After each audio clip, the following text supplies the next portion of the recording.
আসসালামু আলাইকুম, আশা করি সবাই ভালো আছেন। এগুলো আমার চীনা রসমালাই যেটাকে বলে, সেই রসগোল্লা এগুলা। এখানে 4টা আছে, আপনার 28 দিন বয়সী রসগোল্লা। এখানে 4 পিস আছে। তো অনেক দিন খাঁচার মধ্যে ছিল, খাঁচার মধ্যে থেকে এখন বের করে দিয়েছি বড় সইয়ের ঘরে। তো এখানে 2-1 দিন থাকলে ঠিক মতো হাঁটা শিখে যাবে, তারপরে হাঁটতে পারবে। এখন খাঁচার মধ্যে থেকে আসছে, তো খাঁচা ফাঁকা ফাঁকা, এই জন্য ওখানে হাঁটছে, শুধু বসে থাকছে, হাঁটতে পারে না। এই জন্য বাইরে বের করে দিলাম। আজকে একটু খেতে দিও, পানির সঙ্গে দিলেই এগুলো ঠিক মতো হাঁটা শিখে যাবে। 2-1 দিনে হাঁটা শিখে যাবে। আর এতদিন তারা ফিট খাইছে, 28 দিন বয়স। তো এখন থেকে ধানের গুঁড়া, এই হাবি জাবি যেগুলো বড় আজকে খাইতে দেয় ওগুলো খাওয়াবো। আর এইগুলো আপনার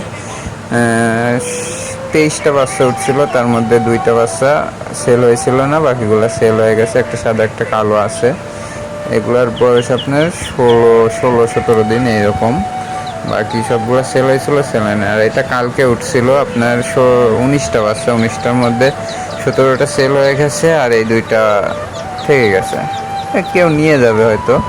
তো আপাতত আমার কাছে রয়েছে। এটা বোর্ডিং এখনো শেষ হয়নি। যে 17 পিস নিয়ে গেছে সে নিয়ে গিয়ে নিজেই বোর্ডিং করবে জন্য নিয়ে গেছে। তো আমি ভিডিও করার জন্য বাইরে বের করে দেখাচ্ছি। আর এই যে আপনার 45 দিন বয়সী 11 পিস আছে, 45 দিন বয়স এগুলার। তো এগুলো এখন ছেড়ে দিয়েই থই। তো এখানে ওখানে খায়, আবার বাড়িতে পুরো